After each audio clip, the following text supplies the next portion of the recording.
I haven't read this post yet. This is what developer Thorsten Liemann, his response earlier today about time to kill in Star Citizen.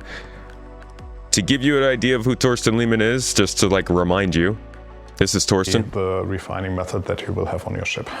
But also moving forward, station refinery will not be what it is right now. So the interesting thing is that he's generally a very, very key industrial person. He worked on engineering. He's done a lot of the industrial and mining stuff. And I'm guessing maybe he's answering this because of engineering. We shall see. Because I see a mention of engineering here. So that might be why he's coming at this on this thread. Again, this is on Reddit, not on Spectrum. You got to kind of, this stuff comes from all over the place. Beginning, he says, hi, thank you very much for the feedback. Okay, that's not a good start for us. Let me see if I can find the original post. All right, so there was a post labeled The Decline of Space Combat. I think I saw this actually a few days ago. 2025 was peak SC fleet combat. There was a high skill ceiling with satisfying mechanics, and it showed. Squad battle had full matches in EU and NA time zones, and in the PU, constant fleet fights took place above the OLPs. My org was pinging multiple times a day, every day, for people to join in. They said in the last, they went through a lot more detail. I'm not going to list all of this for you guys. To paraphrase, it looks like he says, getting started with 4.5 number of balance and game mechanics have flipped the game upside down. Nerfs to weapon velocities. Hitting a small ship like an arrow is virtually impossible outside of point blank range. I can't emphasize enough how frustrating this is. Instead of precise nose movements, we have to swing around wildly to compensate for extended pips. Time to kill increases. Engineering has come with... Wait, so this actually... I guess the weapon velocities can be slower, but if they did speed ships back up, this would still be more of a problem. It seems like they're trying to slow everything down, and I bet performance-wise that's important, but I don't know if that's why they're doing it. Time to kill increases. Engineering has come with sweeping changes to how much damage ships can take. It takes mag after mag to kill a ship when you barely hit them. Ballistic shield penetration. All damage is hull damage, making shields and energy weapons irrelevant. That is, yeah, I wish there was more sense to the ballistics and energy weapons. I know that there is some sense to it. I just wish it was, honestly, less nuanced and more just like very in your face. Weapons do hull damage, energy does shield damage, and then just try to like make that work. But there's a lot of complications in trying to make that work. So I don't know how easy or hard that is. I just wish it was that way. Shield regen and evasion. Even if you decide to use lasers, any damage is negated when shields regen is nearly instance.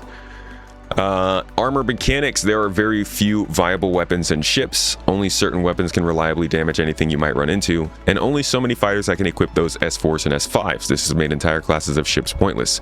In the last 12 years, I've played SC during some pretty dark times, but this is bad. And I'm not even talking about bugs. These are active design decisions that are killing the game. Skipping to his conclusion, he said, I've said this before, this is the core of the game. Allowing a team of devs to concentrate on SQB and fleet combat for 2 months would do wonders. If we would have done that years ago, we'd have unlimited playable content in the form of fleet combat. Instead, we put those devs on something else, and what did that really get us? I don't really agree with the unlimited content part. I think these battles get boring if they're not making them, like, they could balance them to all hell, but these ships are really underfeatured still. And if they had stopped working on them a few years ago, I think it would just get old soon. That's besides the point, though. I do agree that like the balancing is weird, and there are some things that it would be nice if they were more clear, made more sense, or at least were laid out in the way that CIG wants to show us how they're supposed to work. And Thorsten, luckily, answers us below. So thank you, Malagos, to the post. Here's Thorsten's reply. He says, hi, thank you very much for the feedback. Let me start with I am with you on the general sentiment that the ship combat can be improved. The good news here is that we've been working on changes already. Just to give a high-level overview of what changes we have planned in the short term, no details, and he will explain later. Lower time to kill to the times we saw before engineering release. Interesting. Create a coherent balance for all the band-aid solutions we did put on the way. Okay. Shield updates, adjustment to shield health, slapdown times, recharge rates, combat recover times, just to avoid the escape game that prolongs the combat, especially in PvP, by a lot. Listen, we might be worried about the escape game if we're in combat, but I'm genuinely wondering how they're going to stop quantum boost from being an immediate escape game all the time. This is a immediately activatable quantum travel level type quick travel system that you can use in any direction. So what's going to stop us from just quantum boosting out of a battle when we realize we're losing? There's going to be something. I just don't know what. Continuing on, he said there are some other things planned in the longer run. Proper armor bandings to have the rules behind them clearer to be understood. Clearer identity of all weapons and weapon types we have. This should be a meaningful choice and difference between Gatling and a cannon. Yeah. Ship part health adjustment to fit the engineering gameplay balancing, since they were never adjusted for engineering gameplay, hence some of the band-aid balancing we had to do. Dude, I hate to say this, but I feel like this is what people probably should have heard about in half one of 2026. I don't know. I think I appreciate that he's saying this. I just never know what actually prompts this kind of information to be shared. We had this whole industrial talk. I feel like this could have gotten into engineering. I don't know, man. I don't know. It's interesting. He said we were discussing of releasing it already with 4.10, but we want to make sure that we do it right this time and it does not feel like we are just doing sweeping changes to find the correct way.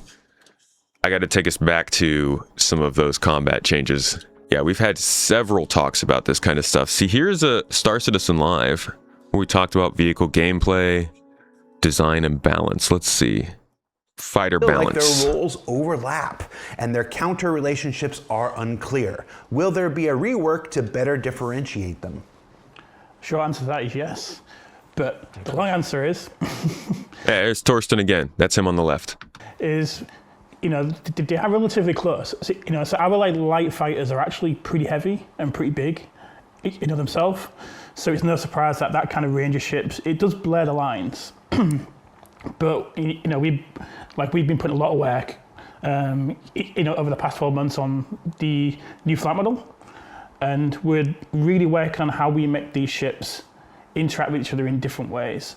So there's different advantages and different weaknesses in each archetype. I've also been working with Thorsten on the weapon balance and the armor changes, and that's going to really, that's already started to have an impact on how these ships interact as well. Yeah, actually it's something that we discussed a lot lately in the vehicle leadership meeting that we all have, where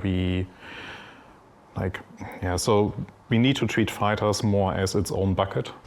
But in that bucket, we also need to treat the fighters differently, so that there is a clear identity between the fighters. And this is something that we have been working out. The new flight model that Rich and his team is working on is also moving us into that direction, that there's a better distinction between the fighters. But something that also came out from the feedback that we received with all the armor rework that we have been doing is because we have right now in the game, in 4.7, in 4.8, hopefully not anymore, this hard gap between heavy fighters and medium fighters and light fighters. So there's this, even a stop gap between medium fighters and heavy fighters. So we decided on that doesn't paint the picture of fighters, because fighters have to fight each other rather than there's one sitting outside that is immune to light fighters.